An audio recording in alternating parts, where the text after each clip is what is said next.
Hi guys! For today's video, another 3-tier cake ang ginawa namin for Hawaiian party ni Ma'am Lucy on her 90th birthday. Tara, start na tayo! Since napanood nyo na paanong pag-stock ng 3-tier, dito na tayo sa pagpapakinis. Dito ko siya inumpisahan sa taas.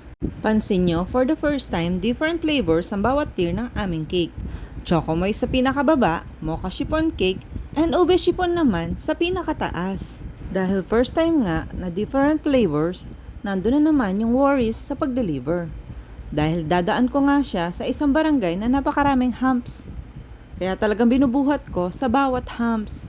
Kaya pagdating sa venue, ramdam ko naman talaga na nanigas sa mga daliri ko. Di ako nagrereklamo ha. Gusto ko lang ipaalam kung paano talaga namin iniingatan ang mga cake sa bawat pag-deliver namin. Siyempre, kapag happy si client, happy rin kaming mga baker.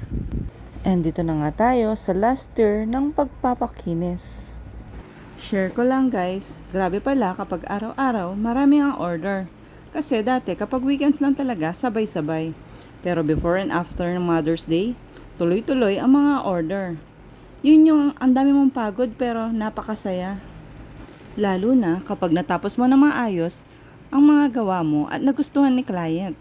Napakagandang motivation para lalo pa sipagan sa paggawa ng magagandang cakes. O siya, dito na tayo sa paglagay ng mga edible flowers.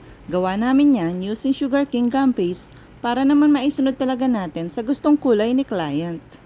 For me, gustong-gusto ko rin ang kulay ng cake na to. Napakasarap sa mata. Yung tipong tingnan mo lang siya, sasaya ka na. Lalo na kapag natanggap mo na ang payment. Char! At ito na po ang ating 3-tier cake para sa 90th birthday ni Ma'am Lucy. Maraming salamat po kay Ma'am Mariel Baisa sa pag-order nitong cake.